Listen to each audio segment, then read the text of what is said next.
día de hoy vamos a continuar con, con las sesiones en vivos correspondiente al módulo número 3. Vamos a hablar sobre reflexiones y argumentos para la promoción del paz. Y bueno, va a empezar el doctor Enrique Guevara con el tema consideraciones legales, normativas y administrativas de la Guía Nacional de Aborto Terapéutico. Y cabe mencionar, ¿no?, de que él tiene una maestría en Gerencia de Servicios de Salud en la Escuela de Posgrado de la Facultad de Medicina de la Universidad Nacional Mayor de San Marcos, en Lima. Él es médico cirujano, especialista en ginecología y obstetricia. Vamos a iniciar con él. Muy buenas tardes, doctor. Muy buenas tardes, muchas gracias por la presentación, a la red Interquorum y a Jóvenes por los Derechos Sexuales y los Derechos Reproductivos. Para mí es un honor estar el día de hoy, sábado, con ustedes, continuando con su programa de formación de promotores de género y derechos sexuales y derechos reproductivos. Regiones de Lima, saludos del doctor Antonio Ciudad Reynó, presidente de la Sociedad Peruana de Obstetricia y Ginecología, por este curso que ustedes están llevando a cabo, por este programa de formación de promotores, lo cual los felicitamos, ¿no? Bien, a mí me han pedido que hable sobre consideraciones legales, normativas y administrativas de la Guía Nacional de Aborto Terapéutico. Ya anteriormente, como dijo vuestra compañera, hemos hablado sobre el tema, así que vamos a hacer hincapié seguramente en algunos puntos importantes. O sea, tenemos que hablar, todos tienen que conocer todo lo que significa el protocolo de aborto terapéutico, pero sobre todo, cómo es que una mujer puede llegar a tener acceso al aborto terapéutico. Son varios pasos que se tienen que dar. No es que solamente la mujer pida, quiero hacerme un aborto terapéutico, inmediatamente se lo hacen. Eso es algo que quisiera que todos y todas comprendan a la perfección. Entonces, yo no tengo ningún conflicto de interés en esta presentación. Vamos a hablar algo sobre definiciones y sobre todo evidencias de ética, salud, aspectos legales, recordar un poco la guía de aborto terapéutico en el Perú y sobre todo la experiencia que tiene el Instituto Nacional Materno Perinatal, la ex Maternidad de Lima, en la aplicación del protocolo de aborto terapéutico. Todos deben recordar, todos y todas deben recordar que el aborto es la interrupción del embarazo tras la implantación del huevo fecundado en el útero antes de que el feto sea capaz de sobrevivir y mantener una vida extrauterina independiente. O sea, y esto se da a las 22 semanas. Eso quiere decir que si nace cualquier feto que nace antes de las 22 semanas, prácticamente no va a sobrevivir, va a morir. Entonces, por eso se considera hasta ese momento aborto. Después de las 22 semanas, ya es diferente, porque la tecnología ha avanzado tanto, si nace un feto después de las 22 semanas, 23, 24 semanas, entonces sí va a poder sobrevivir. Entonces, por eso es que han puesto una línea de corte a las 22 semanas. Recuerden que un aborto puede ser espontáneo o inducido. Espontáneo o inducido. Pero el espontáneo es que espontáneamente la mujer pierde el embarazo. Eso se puede dar hasta un 5 o 10% en todas las gestaciones. Eso es algo como que se espera. Sin embargo, el aborto inducido puede ser de dos condiciones. Eso es cuando se induce el aborto, puede ser seguro o inseguro. El gran problema que tenemos en el mundo es que la mayoría de abortos son inseguros, mientras que la otra mitad serían seguros. Entonces, desde ese punto de vista, nosotros diremos que el aborto seguro o el aborto inseguro, vamos a empezar primero, es un procedimiento para interrumpir un embarazo realizado por personas que carecen de la preparación necesaria, o sea, no son especialistas en esto y lo hacen en un ambiente sin la tecnología ni las condiciones de bioseguridad adecuadas. Por lo tanto, esta mujer que se somete a este aborto inseguro tiene muchas posibilidades de tener una infección muy grave y de que se pueda morir. Por eso es que el aborto es una de las principales causas de muerte materna en el Perú y en el mundo. En cambio, cuando uno habla de aborto seguro, estamos hablando del procedimiento para interrumpir el embarazo, pero cuando lo hace una persona, un médico especialista que está capacitado, cuando se practica de forma legal, o sea que la ley lo permite, y en condiciones de bioseguridad y con la tecnología adecuada. O sea, como si yo fuera a operar, yo voy a hacer una intervención quirúrgica, tengo que tener, primero, ser especialista, tengo que tener la tecnología, la bioseguridad, y tiene que ser totalmente legal. es como cuando yo hago una cesárea, yo hago una histerectomía o cualquier operación que uno haga, tiene todo. Es igual, el aborto seguro puede tener las mismas características. Y en el Perú, este aborto seguro es el aborto terapéutico. Entonces, ¿qué es el aborto terapéutico? El aborto seguro es el aborto terapéutico es el aborto seguro en el Perú y por lo tanto es la interrupción voluntaria. ¿Qué significa voluntaria? O sea, es porque la mujer así lo ha decidido. Es la interrupción voluntaria. La mujer tiene que solicitarlo del embarazo menor de 22 semanas por una indicación médica o terapéutica, como una alternativa que se considera cuando es el único medio para salvar la vida de la gestante o para evitar en su salud física o mental un mal grave o permanente. Entonces, miren, hay varias cosas. Primero, que lo debe solicitar la mujer. Tiene que ser hasta las 22 semanas. Tiene que realizarlo un médico especialista. Y cuando se considera como la única alternativa para salvar la vida de la mujer o para evitar en su salud físico-mental un mal grave o permanente. Entonces, todos esos supuestos deben existir.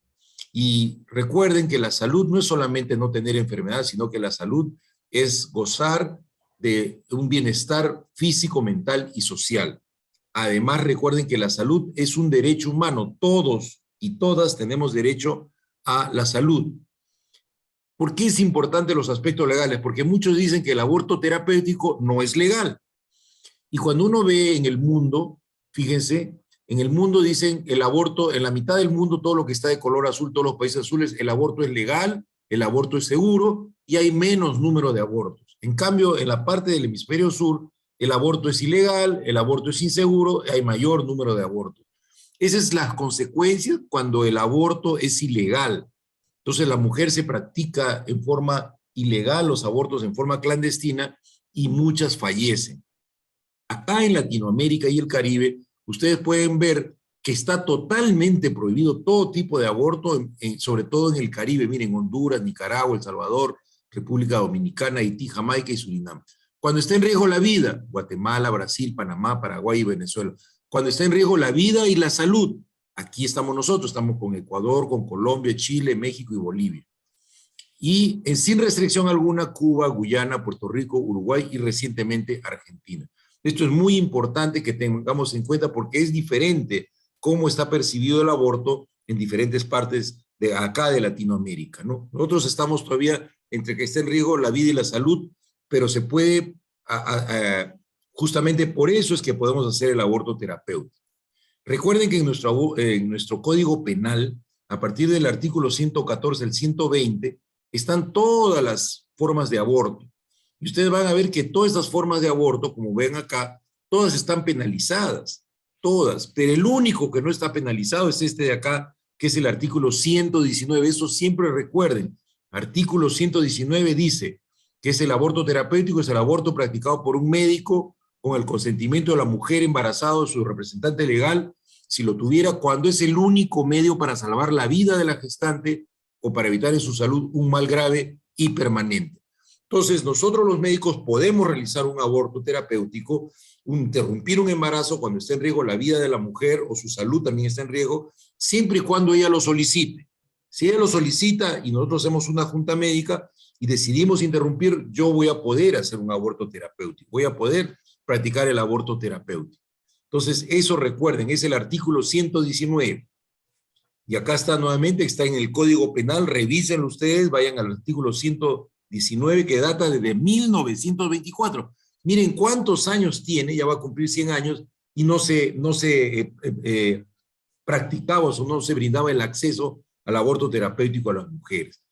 Y hay que recordar dos casos, el caso LC, que es una joven adolescente de 13 años que en el 2007 le negaron hacer un aborto terapéutico justo porque ella había sido víctima de una violación y se intentó suicidar, se lanzó del techo de su casa y lamentablemente tuvo un traumatismo en la columna vertebral. Esto le produjo una lesión severa y lo iban a operar para que no quede ninguna secuela, pero como está embarazada, le dijeron, no, primero que le hagan el aborto terapéutico. Solicitaron el aborto terapéutico y no se lo hicieron. De tal manera que lamentablemente no le pudieron operar en su momento y ella quedó con parálisis de todos los miembros superiores e inferiores y ella actualmente vive.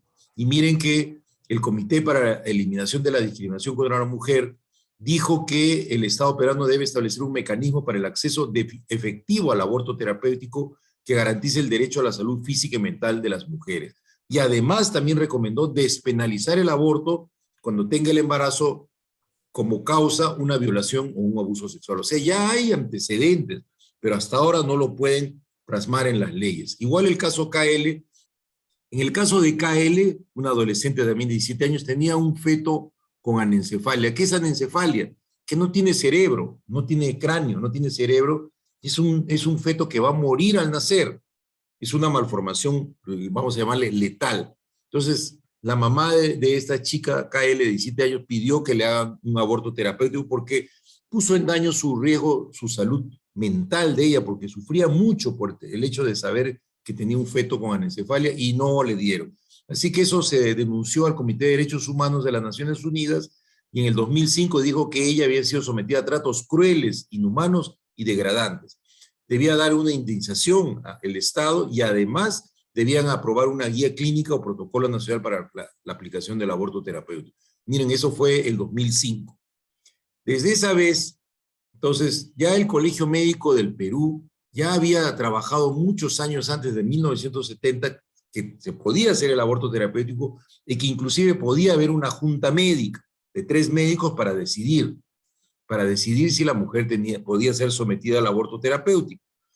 Y en el 2005, a raíz de ese fallo que hizo la Corte Interamericana de Derechos Humanos, hizo una reunión donde justamente quien era presidente de la Sociedad Peruana de Obstetricia y Ginecología, el doctor Miguel Gutiérrez, y con el Colegio Médico llevaron a cabo un taller de sociedades médicas para identificar el perfil clínico para el aborto terapéutico. Miren, o sea, 9 sociedades científicas del Perú se reunieron y dijeron cuáles eran las causas por las cuales se podría hacer un aborto terapéutico. Y acá están, miren, las 21 causas que en ese momento se justificó, pero además de eso todavía 10 causas más, o sea, por lo menos habían 31 casos en los cuales se podía justificar totalmente el aborto terapéutico.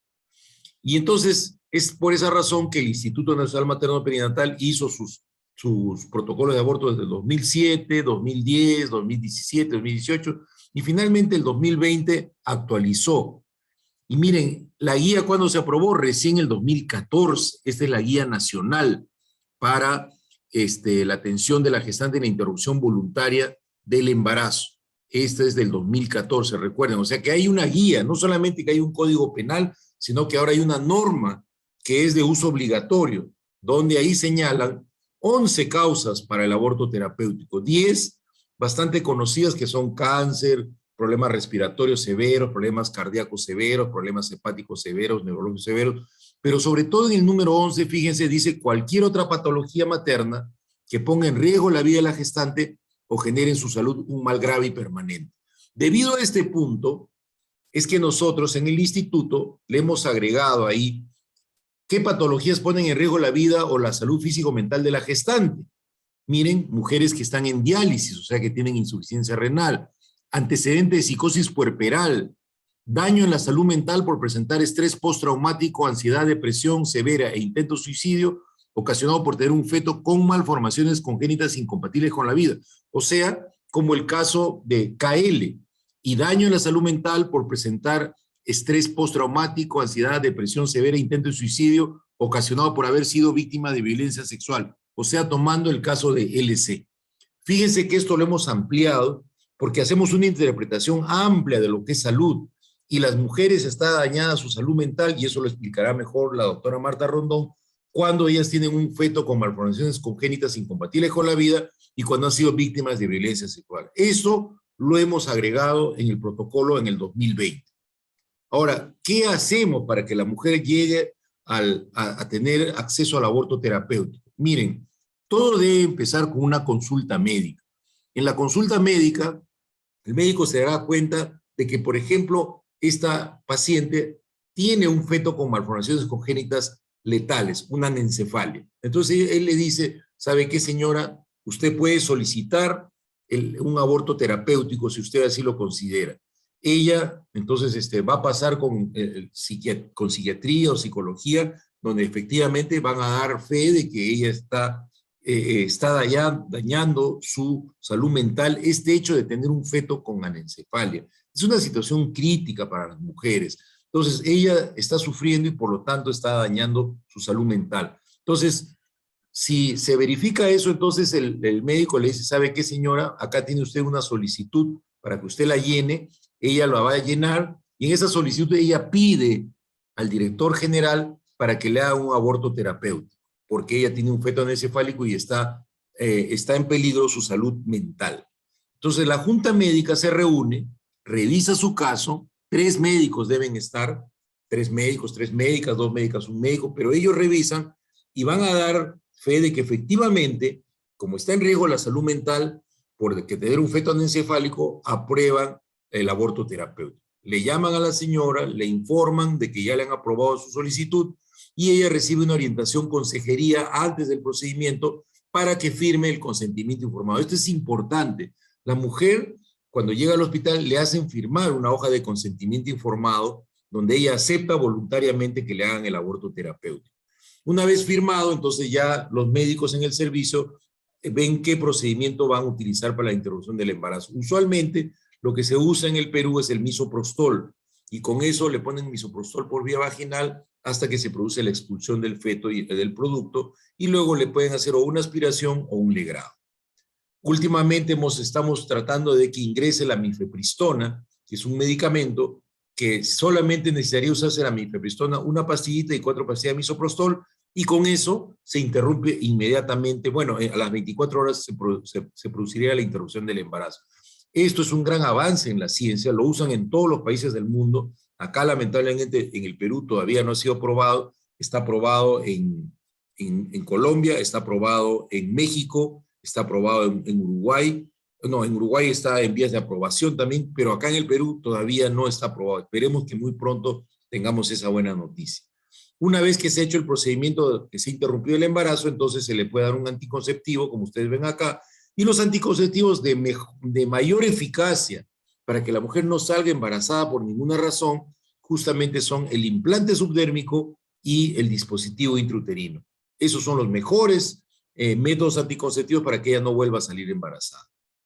Entonces, después de eso, entonces yo quiero mostrarle cuántos casos hemos atendido. Ustedes dirán, ay, pero el doctor Guevara está hablando, pero no han atendido ningún caso. Miren, acá tenemos, entre el año 2009 y el año 2021, a pesar de estar en la pandemia, hemos atendido en total 478 casos. ¿En cuánto tiempo? En más o menos 12 años. Miren, ustedes la curva iba ascendiendo, 84 casos en 2018, 98 casos en 2019. Lamentablemente con la pandemia bajó a 38 casos, pero el año pasado, a pesar de la pandemia, llegamos a 79 casos. Y este año también se siguen atendiendo más pacientes, dado que ya hay atención presencial. O sea, si ustedes les preguntan, ¿se están haciendo abortos terapéuticos? Sí se están haciendo abortos terapéuticos en el Instituto Nacional Materno Perinatal y deben hacerlo en todos los hospitales del Perú. Y miren, la mayoría de estos 478 casos, la mayoría es el 96% cuando está en riesgo la salud y el 4% cuando está en riesgo la vida. O sea, riesgo la vida, vamos a ver, son casos muy serios, por ejemplo, leucemia, enfermedades como lupus, hipertensión severa, insuficiencia respiratoria severa, tumores, sarcomas, etc. Ustedes ven, todos estos casos son porque está la mujer, si no se hacía el procedimiento de aborto terapéutico, se podían morir. Y en cambio, ¿cuáles son los que causan daño en la salud, tanto física como mental? La mayoría son malformaciones congénitas incompatibles con la vida. Eso produce mucho daño en la salud de la mujer, pero también podría producir daño en la salud física. Entonces, en estos casos, además, vean ustedes al final, hay 5 casos de violencia sexual, que son justamente ha sido en menores de 14 años, que salieron embarazadas producto de una violación, y la mamá pidió el aborto terapéutico y como estaba en riesgo su salud mental y también su salud física por ser tan jóvenes, les hicieron el aborto terapéutico, ¿no? Recordar que todas las pacientes después de un aborto terapéutico siempre tratan de usar un método anticonceptivo. El que más ha avanzado es el implante subdérmico, miren, de 1.7 en el 2016, ha llegado hasta un 15, hasta un 26% en el 2020. O sea, cada vez hay más mujeres que están usando métodos anticonceptivos. También inyectable mensual, inyectable trimestral, anticonceptivos orales, el condón. Lamentablemente no muchas quieren usar el dispositivo intrauterino, pero tenemos la confianza de que con una buena orientación, consejería, va a mejorar esto. Miren, a nivel nacional, para que ustedes sepan, que con la Sociedad Peruana de Obstetricia y Ginecología hemos recogido los datos de los diferentes hospitales, de las diferentes filiales que tiene la sociedad, y pueden ver a ustedes acá que en total en el 2020 se han atendido 226 casos entre Ucayali, Puno, San Martín, Chiclayo, Loreto, Ica, Huancavelica, Piura, Arequipa, Callao, Cajamarca, Junín, Cusco y Trujillo, donde ustedes viven, muchos de ustedes viven ahí, y en el 2021 subió a 260 casos. Entonces, esto nosotros lo hemos solicitado directamente a los hospitales, nos han enviado la información, y estos son los resultados finales. Cuando un hospital no tiene su guía o su protocolo de aborto terapéutico, su PAT, no puede pues, tramitar la solicitud de una paciente. Por ejemplo, en una clínica prestigiosa de Lima, como no tenían la guía, no pudieron, la mujer no pudo acceder al aborto terapéutico, y en Indecopi le ha multado con 81,000 soles, miren, 20 UITs. Igual pasó con el hospital de Abancay. Su Salud, que es la Superintendencia Nacional de los Servicios de Salud, multó al hospital de Andahuaylas. ¿Por qué? Al Hospital Regional de Abancay. ¿Por qué? Porque tampoco le dio trámite a la solicitud de aborto terapéutico de una niña embarazada por violación sexual. ¿Y con cuánto le multaron? Con 50,000 soles. Miren cómo ya están multando aquellos hospitales o clínicas que no brindan el acceso al aborto terapéutico. Eso deben saberlo ustedes. Y al quien deben recurrir cuando no le hacen caso a la mujer, desde ya les digo que debe ser la Defensoría del Pueblo. Nosotros hemos hablado mucho con la Defensoría del Pueblo, y ellos siempre acuden, pero cuando llama la paciente o la mamá de la paciente, cuando llama a la Defensoría, inmediatamente esa persona, y hacen ver de que se cumple el protocolo de aborto terapéutico. Entonces no se olviden de eso. La pandemia impactó definitivamente el acceso al aborto terapéutico, y miren, muchos centros de salud desconocen lamentablemente el protocolo de aborto terapéutico. En conclusión, el aborto terapéutico es un derecho de las mujeres para evitar la muerte materna o para evitar un daño en su salud física o mental. Es totalmente ético, no está penalizado y está normado por el Ministerio de Salud. Se debe promover la existencia de protocolos para la atención del aborto terapéutico a nivel de los hospitales para prevenir la muerte de las mujeres. El Ministerio tiene desde el 2014 una guía nacional para el manejo del aborto terapéutico, y el Instituto tiene desde el 2009 su guía de aborto terapéutico, y últimamente la actualizó el 2020, como les he mostrado. Creemos que tanto las mujeres como el personal de salud deben tener un amplio conocimiento sobre los aspectos éticos, legales y los protocolos o guías de la atención del aborto terapéutico. Además, las mujeres deben saber que es un derecho humano básico, que todas las mujeres pueden acceder, es totalmente ético, es legal y está normado por el Ministerio de Salud.